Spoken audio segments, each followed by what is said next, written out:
desde arribita, porque yo sé que esto hubo su problema. Si quiere después, en otro momento, repasamos las otras glándulas, ¿verdad? Sí, un poquito tiroides para que no se nos vaya junto con el otro, ¿verdad? Entonces, yo empecé la clase esta diciendo la histología normal del tiroides. ¿Qué pasa? Que a mí no me cuesta trabajo la histología, porque yo fui profesora de histología mucho tiempo, pero además de eso, uno tiene que saber histología para poder hacer anatomía patológica. Y yo recuerdo que cuando yo empecé a meterme en esto, o sea, a hacer la residencia de esto, yo tenía en mi oficina un libro de histología para saber lo que yo estaba mirando patológicamente, ¿verdad? Porque ya había pasado mucho tiempo que yo había visto la histología. Bueno, el tiroides yo creo que es uno de los órganos más fáciles que tenemos que ver. Y se lo puse en grande para, lo ven bien, ¿verdad? Para que lo vieran. Entonces, el tiroides está formado por una cápsula que está en el exterior del órgano, una cápsula de tejido conectivo que emite trabéculas hacia el órgano.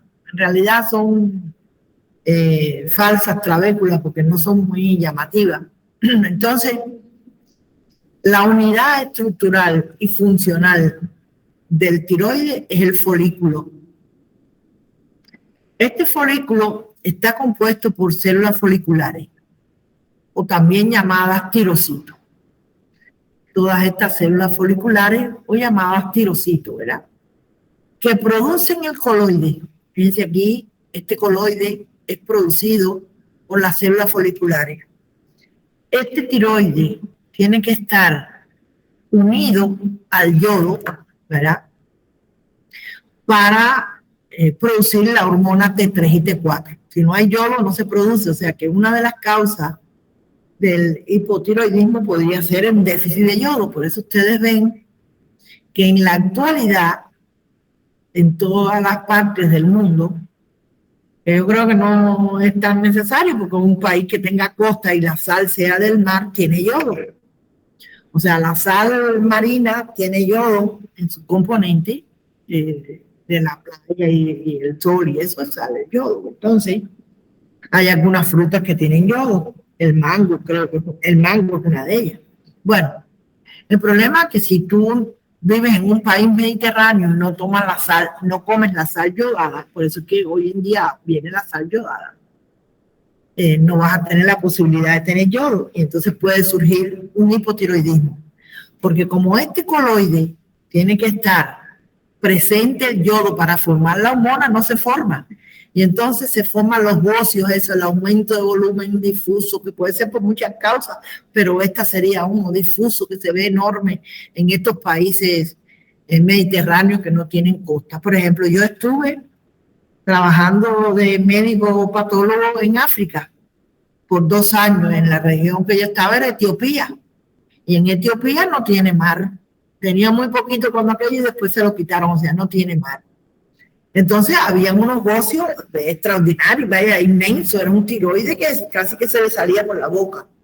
El tiroide, eran enormes, porque no tienen yodo, ¿verdad? Entonces el coloide se acumula eso se llama bocio multinodular, bocio coloide multinodular, porque los folículos se llenan de coloide y sin embargo, como no hay yodo, no se forma la hormona.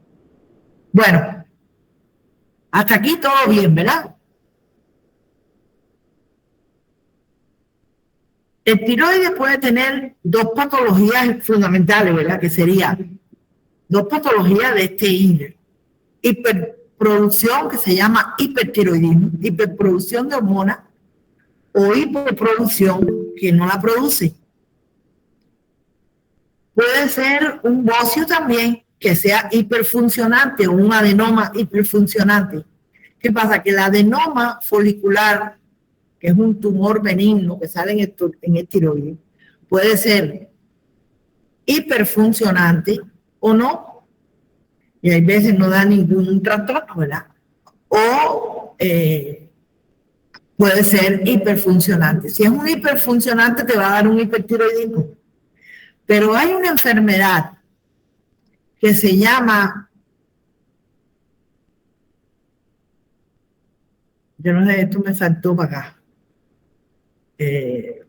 Esto no estaba aquí, no sé. Bueno, hay una enfermedad que se llama enfermedad de Gray, fase 2, que el paciente tiene un hipertiroidismo. El paciente tiene un hipertiroidismo porque produce mucha hormona. Entonces, ¿y por qué produce mucha hormona? Porque, en primer lugar, hay una hiperplasia. Esto es un folículo. A ver, yo lo voy a poner en alto. Aquí tenemos un folículo, fíjense el epitelio aquí, que hizo una hiperplasia ese epitelio. Esto es una enfermedad autoinmune, ¿verdad? Él hizo una hiperplasia y esa hiperplasia formó todo el tejido, toda la gama esta de unas falsas papilas alrededor del tiroides. Todo esto que tenemos aquí es un folículo, fíjense cómo se agrandó y empezó a formar pseudopapilas. Y estas pseudopapilas, como son tirocitos que han crecido mucho, que se han hipertrofiado, hay una hipertrofia, ¿verdad? Una hiperplasia, perdón, una hiperplasia de esas células produce coloides. Entonces ustedes ven coloides aquí y forma hormona, O sea, no tiene ningún problema con el yodo, forma hormona, porque estas células están produciendo coloides constantemente. Eso sería la hipertrofia que va a causar un hipertiroidismo por un aumento exagerado de hormonas, ¿verdad? Dice que la glándula tiroides difusamente está agrandada, asociada con un hipertiroidismo. Se conoce como enfermedad de Gray. Desde el punto de vista microscópico, a baja potencia se observan pliegues prominentes del epitelio folicular. Estos son los pliegues y este es el epitelio folicular. Pliegues prominentes del epitelio folicular hiperplásico. Las células de ese folículo se hiperplasiaron y dieron estas estructuras. Entonces, predominan sobre todo las inmunoglobulinas de crecimiento tiroideo. Bueno, se están hablando de la cosa inmunológica, ¿verdad? O sea, esto es lo que ocurre al paciente. Un paciente con un hipotiroidismo por una enfermedad de Gray, la característica es la mirada fija. Fíjate cómo tiene una mirada fija. Ojos muy abiertos. Y esto es debido a la actividad del sistema nervioso simpático. Y hay además una acumulación de tejido conectivo laxo detrás de los globos oculares que hacen que los ojos protruyan, o sea, un exoftalmo. ¿Verdad? Un exoftalmo. Estoy preocupada porque esto no sé por qué. Ah, no, estaba bien. Yo leí hipotiroidismo. Bueno, aquí vamos a leerlo. La enfermedad de Gray se presenta en mujeres como todas las enfermedades autoinmunes, ¿verdad? Ocurre un aumento de la glándula tiroides, palpitaciones, causas más frecuentes del hipertiroidismo endógeno, presentando una serie de manifestaciones clínicas que son hipertiroidismo, debido al aumento difuso e hiperfuncionante del tiroides. Los tirocitos se hacen hiperfuncionantes porque se hiperplasia. Oftalmopatía infiltrativa que provoca exoftalmo. Fíjate que la mujer tiene como los ojos que se le quieren salir, ¿verdad? Tiene un exoftalmo, ¿verdad? Dermopatía infiltrativa localizada algunas veces denominada mixedema, o sea, localización del tejido adiposo, ¿verdad? Por aquí, miren, a gran aumento se muestra el epitelio tiroideo. Este es el epitelio tiroideo, fíjense, del folículo. Miren cómo está el folículo lleno de coloides. Y este epitelio folicular se hizo hiperplásico. Aumentaron sus células y empiezan a producir coloides. Entonces, tengan en cuenta las vacuolas claras en el coloide, estas vacuolas que están aquí.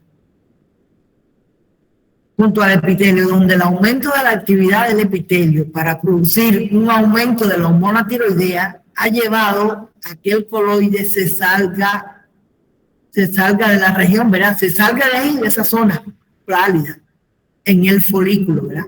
El coloide salió aquí por la misma actividad y esa misma hiperplasia que tienen las células. Parece como un comido, eso se ve también en cualquier hiperplasia, que no sea la enfermedad de Gray también, ¿verdad? O sea, ¿alguna duda hasta aquí? Vamos a hacer un comentario si tienen alguna duda.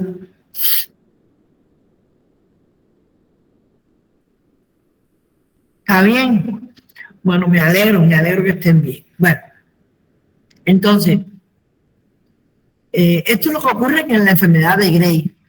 Ahora, hay una hiperfunción de la glándula. La glándula actúa mucho, hace una hiperfunción de la glándula tiroides, lo que sería lo mismo un hipertiroidismo primario, que se diagnostica mejor con la medición de T4, que es alta.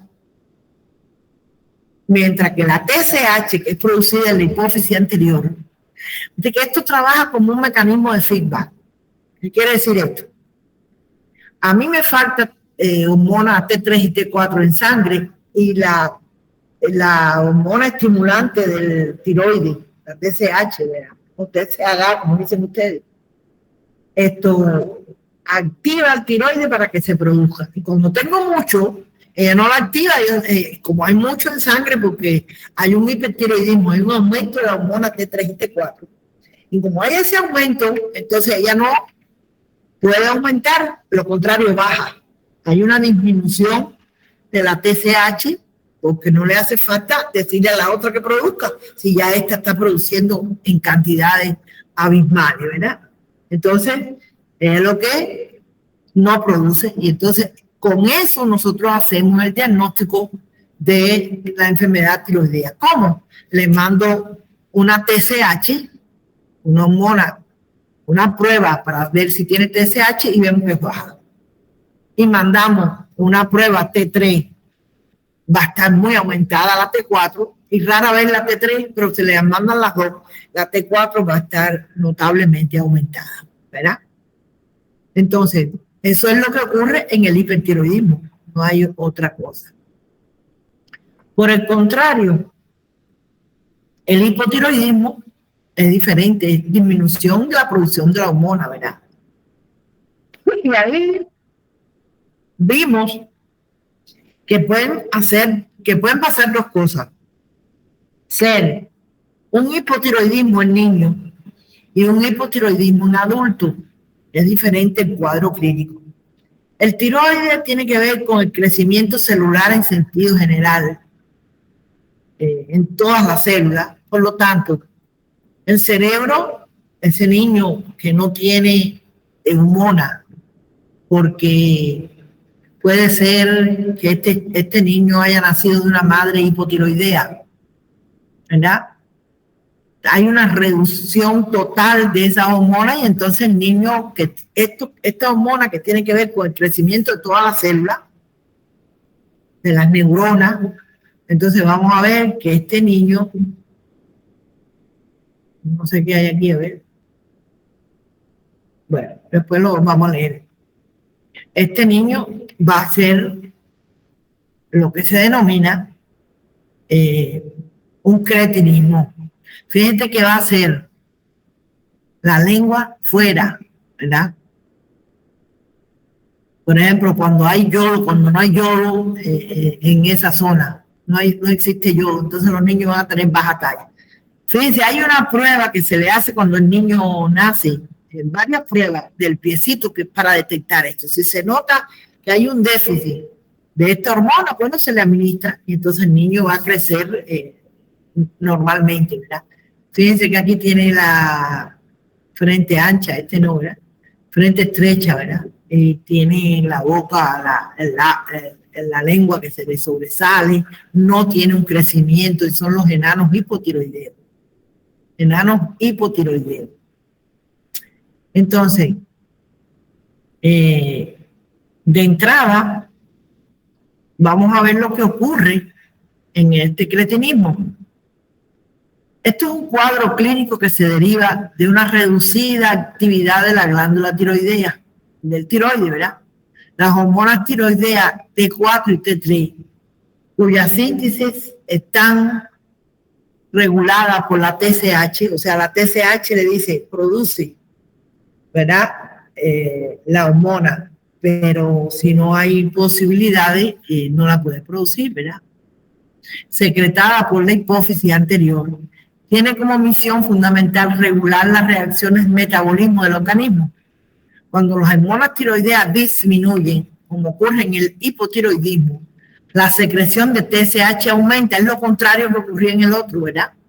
Si hay una disminución, entonces va a aumentar la hormona, ¿verdad? La hormona de la hipófisis.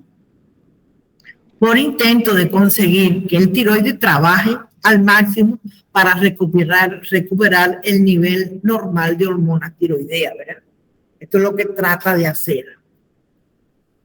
Entonces, esta situación no se consigue cuando el hipotiroidismo se encuentra ya en estadio, ya establecido, ¿verdad? Las hormonas tiroideas son fundamentales para que se lleve a cabo la mayoría de las funciones del organismo. En la niñez temprana se va a llamar cretinismo, ¿verdad? Porque no crece. Ese nombre se lo pusieron porque dice que los niños se parecían a Cristo, porque eran tan inofensivos, ¿verdad?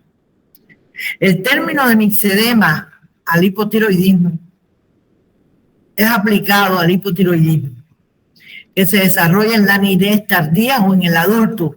Los hallazgos clínicos, el lentecimiento de la actividad física y mental, ellos no piensan rápidamente, tienen una actividad física disminuida, fatiga generalizada, apatía, enlentecimiento mental, inclusive enlentecimiento al hablar, apáticos e intolerantes al frío. Y yo les mostré aquí, ¿verdad? Que por aquí están las hormonas TSH que la produce las células basófilas, ¿verdad? Las células basófilas producen la ACTH, la TSH, la L y la FSH, que son de los genitales, ¿verdad? Y las acidófilas, las lactotropas y las somatotropas. Entonces, esta es la hipófisis anterior y la hipófisis posterior, que las hormonas son segregadas a través de los centros del hipotálamo, ¿verdad? Supraóptico y paraventriculares. Entonces, yo le puse, porque venía en su programa, enfermedades de tiroides, y en su programa venían la tiroiditis de Hashimoto. Déjenme decirle que hay muchas tiroiditis. Está la tiroiditis de Rieber, que produce unas células gigantes. Hay muchas tiroiditis. Y solamente a ustedes les da la tiroiditis de Hashimoto porque es la que está en su programa. Y como las otras no son tan importantes que ustedes las tengan, yo no quise hablar de ellas, ¿no? Fue como el caso del carcinoma ¿cómo se llama? De próstata, que sí es importante, ¿verdad? Bueno, la tiroiditis o inflamación del tiroides comprende un grupo diverso de trastornos caracterizados por alguna forma de inflamación tiroidea. Puede producir una enfermedad aguda con dolor tiroideo o con hipersensibilidad en la región. Aquí les volví a poner esto, ¿verdad? Para que se fueran acordando según fueran leyendo. Entonces, la tiroiditis de Hashimoto. La tiroiditis de Hashimoto es una enfermedad autoinmune en la que el sistema inmune reacciona contra la variedad de antígenos tiroideos. O sea, el sistema inmune va a actuar contra determinados antígenos del sistema tiroideo. O sea, va a actuar sobre sus principales estructuras, ¿verdad? Bueno, los principales hallazgos son la depresión progresiva de las células epiteliales tiroideas, o sea, que se van perdiendo, que son reemplazados. Estamos hablando de la tiroiditis de Hashimoto. Bueno, el hallazgo fundamental es que los tirocitos de los folículos se van perdiendo por problemas inmunológicos. El organismo, los linfocitos T, CD4, ¿verdad? Y CD8, van a actuar sobre ese epitelio folicular, que es el que forma el coloide, por lo tanto no va a formarlo. Y entonces se produce un hipotiroideo porque no hay coloide. No hay cómo formarlo porque el coloide es fundamental para formar la hormona, junto con el yodo. Entonces, al no haber, no se forma las hormonas, ¿verdad? Es lo que ocurre fundamentalmente. Entonces, vamos a leer esto porque es algo importante, ¿verdad? Dice que los principales hallazgos, la depresión progresiva, la falta, ¿verdad?, de las células epiteliales, que son los tirocitos del epitelio, ¿verdad?, que son reemplazados gradualmente por células mononucleares y fibrosis. Las células mononucleares van a ser los linfocitos, ¿verdad? Hay múltiples mecanismos inmunológicos que pueden contribuir a la muerte de los leucocitos. Muerte celular mediada por célula T, citotóxica o CD8, pueden causar la destrucción de los tirocitos, y aquí en una imagen está, ¿verdad? Pueden causar la destrucción de los tirocitos y por una de los dos vías, exocitosis de gránulos que contienen perforina o por intervención de receptores de muerte. Yo eso no me interesa que lo sepan, ¿verdad? Porque no le vamos a meter, esto se da en fisiología, ¿verdad? No le vamos a meter más cosas al sistema, ¿verdad? Entonces, yo hice un dibujito muy típico de esto, donde aquí está la patogenia, donde está el epitelio de los tirocitos, de los folículos, donde hay un CD8 citotóxico que va a actuar, está mediada por una serie de sustancias, ¿verdad?, que va a actuar sobre este epitelio. Fíjense cómo estos tirocitos van muriendo. A medida que estos tirocitos van muriendo, se destruye el folículo y no hay cómo producir el coloide, ¿verdad? Los TCD4, ¿verdad?, también pasa lo mismo. Hay un daño hacia los tirocitos y empiezan a morirse. Y la otra es por anticuerpos independientes de la célula. Aquí hay un macrófago que le presenta. Yo no me quiero meter mucho en esto porque no sé cómo está la inmunología. El macrófago le presenta al tiroide, que tiene sus receptores, y entonces los toma y entonces van destruyéndose también las células del tirocito y no hay producción de la hormona, ¿verdad? Esto es lo que ocurre en este tiroide. Vamos a pasar a esto ya para más o menos que a ustedes les quede claro este problema, ¿verdad? De entrada, la macro, primeramente el tiroide puede estar aumentado, pero más localizado. La cápsula puede ser intacta y las estructuras adyacentes. Al corte la superficie es pálida, amarillo marrón, firme y algunas veces nodular. En cuanto a la microscopía, y yo esto, bueno, lo he dicho mucho, hemos hecho mucho esto con la lámina. A los míos le pongo la lámina y le pongo en el proyector y entonces se ve perfectamente y le voy explicando, ¿verdad? Entonces, bueno, acá vamos a ver que ese tiroide va a estar pequeño, ¿verdad? Fíjense que estos son linfocitos, folículos linfoides que están atacando a esto, ¿cómo se llama? Folículos. Miren, aquí hay remanentes de folículos pequeños que están perdiendo. A mayor pérdida de estos folículos, a este paciente hay que administrarle la hormona, porque hace un hipotiroideo, hay que administrarle su hormona. Y fíjense aquí cómo estos tirocitos y estos folículos pierden, porque al perderse el tirocito que produce el coloide, ya el folículo se degenera y muere, ¿verdad? Y esto es lo que ocurre en el hipotiroidismo, ¿verdad? Yo no voy a hablarle de otra cosa, porque ahí dejé yo a los que vinieron antes que ustedes, ¿verdad? El otro grupo. Entonces, lo que sí quiero es, ¿cómo se llama? Si entendieron o si quieren hacer alguna pregunta. Yo no me pongo brava porque me pregunten.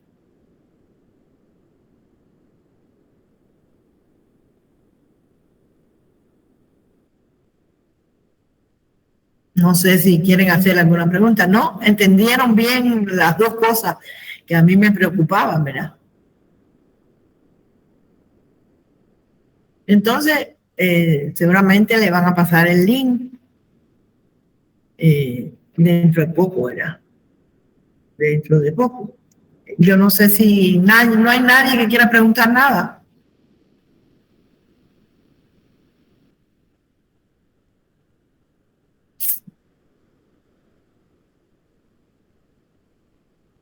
Bueno, entonces hay que esperar por el link.